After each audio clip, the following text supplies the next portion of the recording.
Oh,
somebody mentioned long time ago.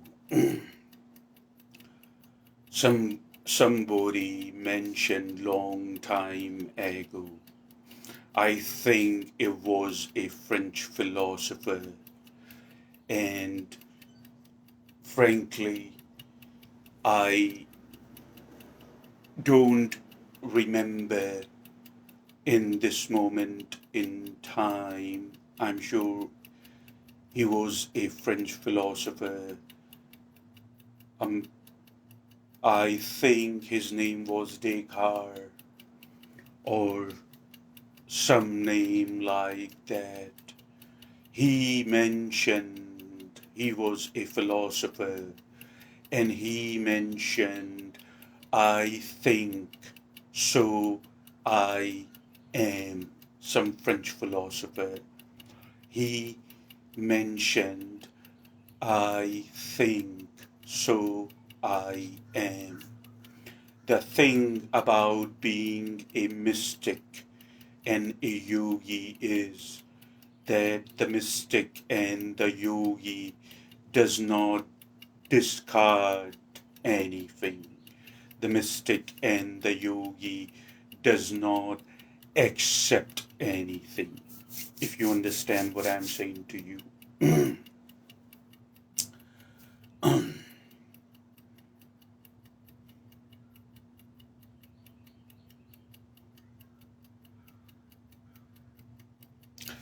The thing about being a mystic and a yogi is a mystic or a yogi does not discard anything. A mystic or a yogi does not approve or accept anything. The mystic and the yogi remains open to any possibility, because a true mystic is when the person, the being, the mystic has accepted to himself or herself that I know nothing. So just like that, when I mentioned the person, Descartes, the French philosopher, and he said that I think, hence I am, or I think, so I exist. I, when I heard that, and since I practice mysticism, which is to remain open, basically, which is to remain open to any possibility. That's what mysticism is, to remain open. Do not draw opinions, do not form judgments, but to remain open. Just like that, when I heard that for the first time, I think, hence I am, or I think, so I exist. I did not discard it. I did not accept it. I remained open. When you remain open, you look at anything profoundly. When you remain open, you focus on anything profoundly. You focus, you bring your attention voluntarily to search what is being said, because words,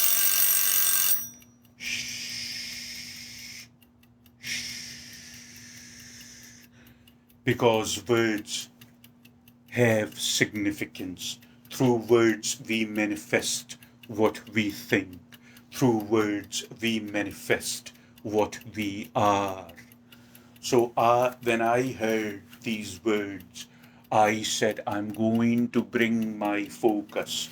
I'm going to bring my focus voluntarily into this saying, onto these words, and I'm going to find out personally if it has any truth in it. That's what mysticism is. A mystic remains open and looks at the matter profoundly and focuses on it. And if the mystic finds out this is something, a mystic, this is, if it is something which is friendly to mystic, if it is something which is making sense to mystic, if it is something which would bring more clarity in the perception of the being, the mystic makes it own. The mystic adopts it on the personal level.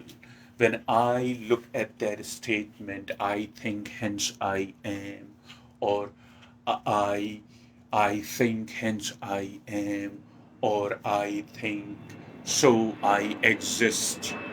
When I remained open and I looked at that statement, that I think, hence I am, or I think, so I exist, I did not find it true.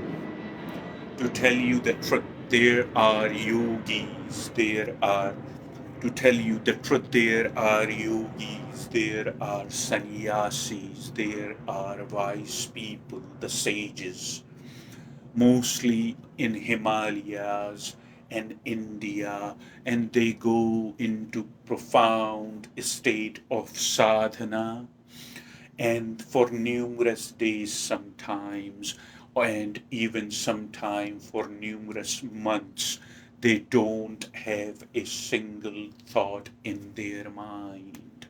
So now the question becomes, if they don't have a single thought in their mind, if they don't have any type of content which they have already perceived through their five senses in the past, if they don't have, the question becomes, are they not existing? As a matter of fact, now there are memes on internet, funny memes, and the memes, funny memes and the jokes on internet, which basically about this French philosopher Descartes, that one time he was sitting in a coffee shop and reading, or rather writing, either one, something, and the waitress, the person who serves or wait on the customer, the waitress, she came around and she said, would you like some coffee, sir? And Descartes replied, and Descartes answered, I think not. And he disappears. I mean, this much, unfortunately, significance we have subscribed, specifically in West. This much significance we have subscribed, specifically in this part of the globe. And to tell you the truth and to be honest with you, this significance, now every society has adopted it, that the significance has been ascribe to the thought process and thought that a person is coming to the wrong conclusions, that I think so I exist. When I go in a more profound state of samadhi, when I go in a more profound state of meditation, I have no thought in my mind, good thought, bad thought, any thought, because I have realized it's nothing but everything that I already know. By the time when I am in that deep state of samadhi, by the time when I am in that deep state of meditation, and I don't have, or I haven't got a single thought in my mind, does this mean that I am not existing? Does this mean that I cease to exist? Does this mean that I disappear somewhere? Your existence does not depend on the thought. We have talked about that on and off in the past. Your existence does not depend on the thought. You exist. The correct statement,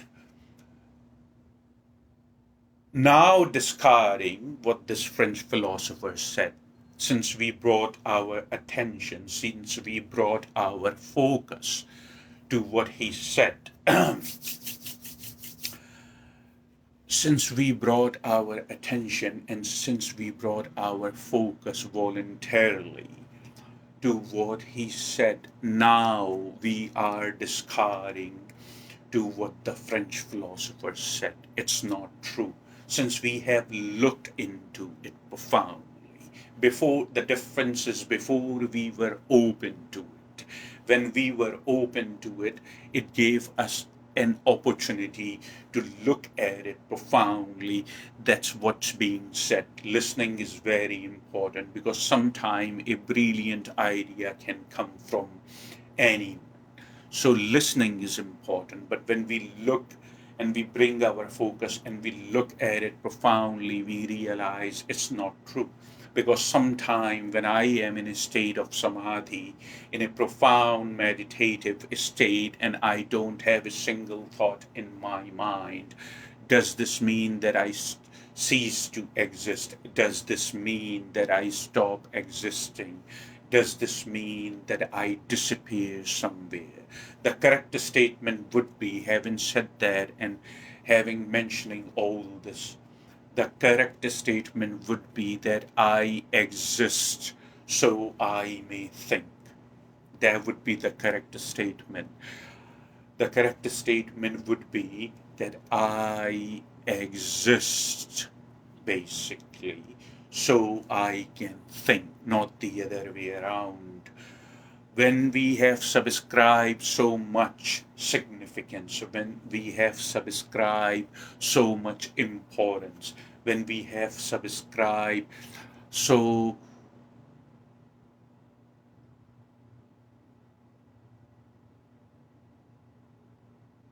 when we have subscribed so much attention or focus of our being to the thinking process, which is a very bad thing happening in our mind all the time, then how can we claim that we are happy? Or how can we reclaim the state of being happy all the time? It does not work this way. You cannot have it both. You either lessen the significance you have subscribed to the thought process, or you either lessen you either lessen the significance you have subscribed to your thought process, then you can be happy. Or if you just keep going with your thought process, and if you just keep giving into it, or if you just keep uh, subscribing your attention, your focus so much to the thought process, psychological drama, then it's not possible for us to be happy. It's not possible for you to be happy. It does not work like that. You cannot have both ways. You see, they are not directly proportion to each other. I am sure and I am well aware that you have heard the term, they are not directly proportioned to each other. They are inversely proportioned, basically, in order to bring one up, in order to reclaim our happiness, of in order to reclaim our fulfillment, in order to reclaim our state of being happy all the time, we need to unsubscribe to the thought process. You see, when thought process becomes so huge, when thought process becomes so gigantic, when thought process becomes so humongous in the human awareness, in the being, then there is no chance of being happy all the time. Then we are, when, then the happiness, then unfortunately, the happiness is happening in a constipated manner, a little bit of here, a little bit of there. Then the happiness subsides quickly if we are preoccupied to our psychological drama and thought process. Your existence does not depend on your thought process. You see, the thought is happening in you. The body, basically, which has been given to you, the body, basically, which has been given to you to shed your karma, the body, that body basically have five senses, and all those senses are outbound, you see, and you are perceiving through those five senses all the time. You know what those five senses are. You are perceiving through those five senses all the time in your awareness. All this data, you the being, you the being in your body has gigantic memory. Your mind exists on numerous levels. Your mind is not confined. Your mind is not limited or confined to your brain. The memory is being stored. The memory is being stored on the numerous levels in your mind. Of course, this data has to be rearranged. The data is being rearranged in different forms, and data has been rearranged in form of images that you have already perceived. Everything, thought is everything that you already have perceived. Rearrangement makes it looks like that it's a new thought. No thought is a new thought, you see. So when you unsubscribe your focus, when you unsubscribe your awareness from the thinking process and from the psychological drama, when you stop being fascinated with the content of your thought, the more happy you are, the more you are closer to the truth, then basically. As a matter of fact, I would rather give more significance to this statement as some rishi or some yogi said before, quite a long time ago. Some yogi, some yogi and some rishi said before, quite a long time ago, that the less you think, the more you know. You see, the less you think, the more you know. And I would definitely agree with that. The reason for that is because the places you go around and the places other human beings, excuse me, the places you go around and the places other human beings have been in before. I hope you are following what I'm saying to you. Those human beings, as I said not long time ago, you wear your mind around you. Places have karma, places have memories, you see. That's why when you go to numerous places, you feel, or you may feel a little different. Something changes in you if you have focus within, or if you have focus inwards. You would realize that something within you changes when you go to different places. Your emotional state differs, your emotional state varies, you see, is because of the karma and the place has it, and the mind you wear around you, you see. And the more you have subscribed to the thought process, the more that the karma of the place would have an influence on you, you see.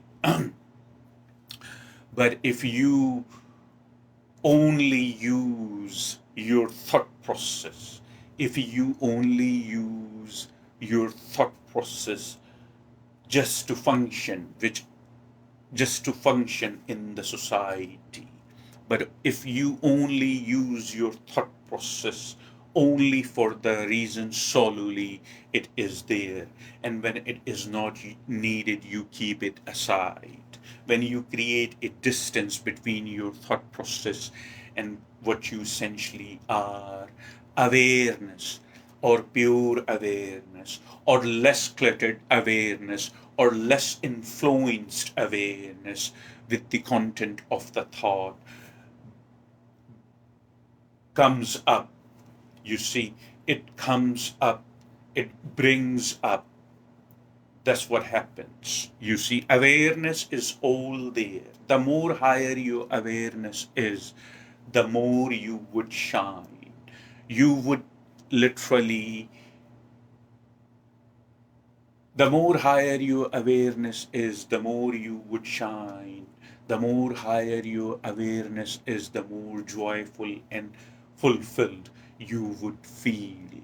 You see, the only one of the major thing, I wouldn't say the only, but one of the major thing you need to do is to unsubscribe to that much significance of the content of your thought. The less cluttered you are, the less occupied you are all the time with the content of your thought, or even when somebody is having a conversation with you, and or even if somebody is communicating with you, you are still occupied and heavily influenced and entangled with your thought process. It means that awareness is cluttered in this moment in time. It means the awareness basically needs to be, awareness needs to be shined, awareness needs to come up, awareness needs to bring up. And when the awareness, the less cluttered you are not influenced by it. All you have is awareness. It's not that you are doing some type of religious or spiritual practice, or you are doing some type of mantra or chanting, or what the word I'm looking for, some type of a spiritual practice, or the rituals rather, that's the correct word. It's not that you are doing something and acquiring awareness from outside or consciousness from outside. A person who states, I think, hence I am, or I think, so I exist, is the person who would think that awareness, you see, that awareness resides something outside of you. But a person who is more clear, a person who has the transparency of thing, knows the dependent, the dependence Awareness is independent from everything. Awareness is independent of the thought. Awareness is independent of the psychology. Awareness is independent of the body or the mind. As a matter of fact, all this is happening because there is self awareness. You understand? I'm following, excuse me, I'm going to repeat myself what I'm saying. Your mind, your body, your thought process, the content of your thought, everything is depending on the existence of self awareness. You see, not the other way around. It's not that you have to go and travel somewhere for being aware. You see, just by being aware, you are self aware. Just by knowing that you are, just by knowing profoundly that you are, you become. You just know that you are. You see, there is a very concrete, there is a very solid sense in you of being. You cannot deny your own existence, and existence does not mean body or mind either. You cannot deny your own existence. You see, one cannot deny their own existence. And if they try to do, I can go ahead and ask a very rational and simple question. If somebody tries to deny their own existence and they say, I don't exist, then I can go ahead and ask them a very simple question. That if you do not exist, then who is the one who is denying that? You see, you need to pay focus on. Now we become interested. If you mention that I am denying my own existence or I do not exist, then I can ask to such a being and I can ask to such a person, then who is the one who is saying, or who is the one who is saying that I don't exist? What is that? There has to, who is the one, who is that? The one who is saying I don't exist. So it's a win-win game for awareness, or it's a win-win game for me. You see, so there is no way the awareness or the sense of being, the sense of self-awareness, there is no way that it can be denied. You see, you don't have to travel anywhere to acquire awareness. Awareness does not exist outside of you. Awareness is not something that you do. Awareness is something that you are. And since you are, you may think. You see, that's the correct and wise statement. That since you are, you may think. It's not that you are not capable of thinking. You are still capable of thinking, but you are not heavily influenced. If you understand what I'm saying, you are not heavily influenced by the thinking. So ponder on so ponder on what I said to you.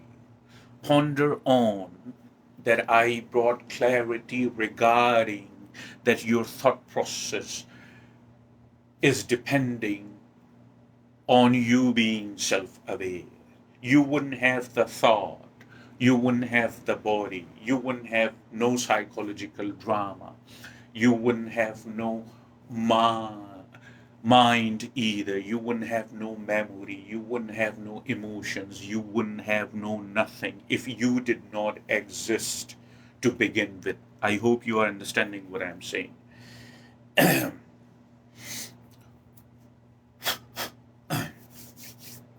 you wouldn't you wouldn't have the body, you wouldn't have the psychological drama, you wouldn't have the content of your thought, you wouldn't have no mind, you wouldn't have no feelings, you wouldn't have no emotions if you did not exist to begin with. Is that a correct statement or it is not a correct statement? In order for anything to happen, in order to even have the thought or the content of the thought or the memory, You should exist to begin with. You must exist to begin with. You exist, hence everything exists. And what is that existence? That's the sense. What is that existence? That's the sense of being aware. That I am aware. I am. I'm not aware by my thoughts. I'm not aware by the objects and three-dimensional reality. I'm not aware by the objects around me. I'm not aware by the beings around me. I'm not aware by my thoughts, but I am self-aware. I am simply aware. And since I am aware, so I exist. Since I am self aware, since I am self aware, so I exist. I exist because I am simply aware. And all these things that I just listed not long ago, their existence is depending on my existence, or their existence basically is depending of the sense of self-awareness, that I am self-aware. Simply, it's very simple. It is so simple and so generic that it is unfortunately overlooked. But the sense of self-awareness is all there is. Nothing is aware. No objects, no thoughts, no content of the thought, no beings, nothing. Only the awareness is aware of itself. And when the awareness is aware, when the awareness is aware of itself, it gives birth. If you understand what I'm saying, have you heard the word gives birth? The statement. When the awareness is only aware of itself, it gives birth to all this that I just mentioned not long ago. Because awareness is the only thing which is aware. Um, I quote sometime the Hindu teacher Eknath Eswaran, and he mentioned, I quote sometime the Hindu teacher Eknath Eswaran, or Eknath Easwaran, however you want to pronounce it, and he mentions that world, the world you experience, the world of form and objects, the world of this three-dimensional reality, the world is basically is the river of God flowing from him and flowing towards him. You understand? He mentions the world, or the three-dimensional reality, or the reality of shape and forms, nama rupa, is basically the river of God flowing from him and flowing towards him. And God is a religious term. If you understand, God is the religious term for being self aware. God is the religious name for being self aware. God is the religious name for awareness or self awareness. You see, this sense is all there is. The sense is interacting, it is giving birth. The sense is interacting, it is giving birth to form and to shapes. Please remember that. It's all the sense is self-aware and it's interacting to itself. That's all it is happening. So ponder on what I told you, that your existence or you being aware is not depending by the existence of thought. Your existence or you being aware, you are not being aware by your thoughts. You are simply aware. You understand? You are not aware by your thoughts. You are simply aware. And since you are aware, thought comes into the being. Are you following? That's what the gist of this entire message is. The gist of this entire message is that you are not aware by your thoughts. But since you are aware, the thoughts come into play.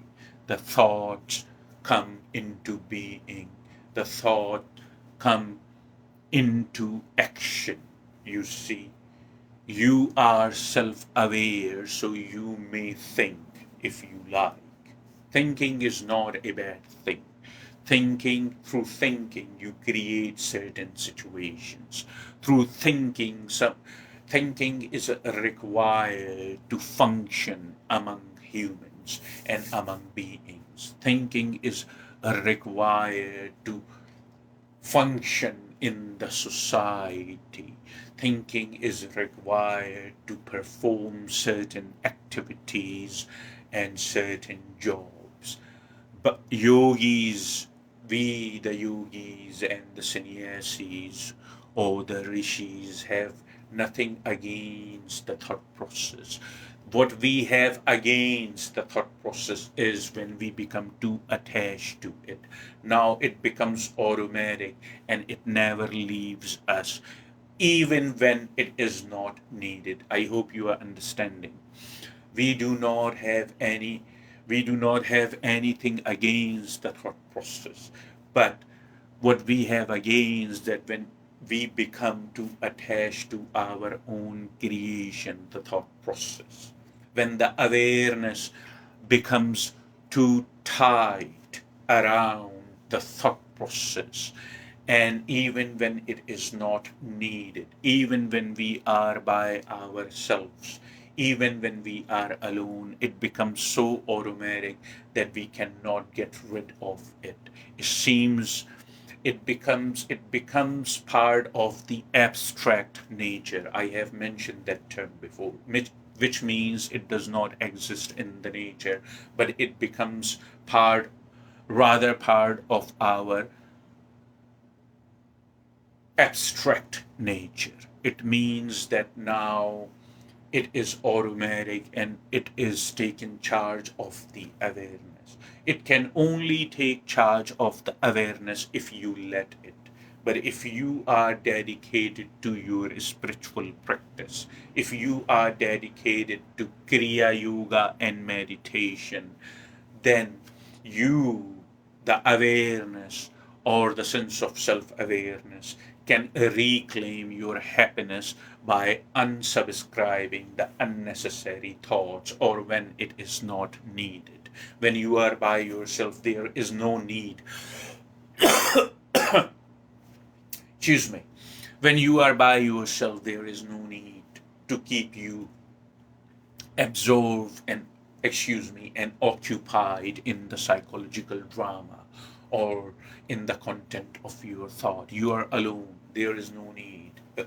Withdraw your attention, withdraw your awareness from the objects. You see, that moment in time, withdraw your awareness and withdraw your consciousness from the objects. That moment in time, stop being fascinated by the objects. That moment in time, stop being fascinated by the content or the memory you have in form of thoughts. That time you withdraw your awareness back within. That time you withdraw your awareness and bring it within. Yes, when you have to drive a car, when you have to function in the society, when you have to create certain situations, when you have to uh, perform certain functions in the society, when you have to work, you use your thinking process, you use your intellect, you use your thought process that moment in time, but you do not live in your thought process all the time. When you have to function and perform certain activities, you use it, and after that when it is not needed, you put it aside. You do not live in the content of your thought and the content of your psychological drama all the time. That state you can achieve, and once you have achieved that state, then you have achieved happiness. If you understand what I'm saying to you, that state you can achieve when you have achieved that state, when you are not occupied all the time with the content of your thought or the memories, then you have achieved fulfillment, then you have achieved happiness, because now you are uncluttered and the light, because now you are totally and entirely uncluttered, and the light of happiness and the light of awareness is shining brighter. When you are uncluttered from all this unnecessary memories and the content of your thoughts, the more higher up the light of awareness would be, the more it would shine, the more it would bring happiness in your life, the more it would bring the sense of fulfillment in your life. You would see the magical results. And this state of the being can only be achieved through yoga and through Kriya meditation and through Kriya yoga. I keep saying that. So ponder on what I said. If you have any questions regarding what I said, please mention. You see, ponder on what I said. If you have any questions regarding, you can write me. It was very significant, it was very dire, it was very important for me to basically speak about this, because it is creating a lot of confusion, it is creating a lot of dualities, it is creating a lot of contradictions in our awareness, and awareness has no chance to come up. Basically, the goal of human life in a nutshell, to bring the awareness up, and that's my personal goal as well, to bring awareness and clarity in your perception. That's what my goal of the life is, to bring clarity and to bring your awareness up in your perception. So every time you hear the sound of my voice, you can see much clearer every time.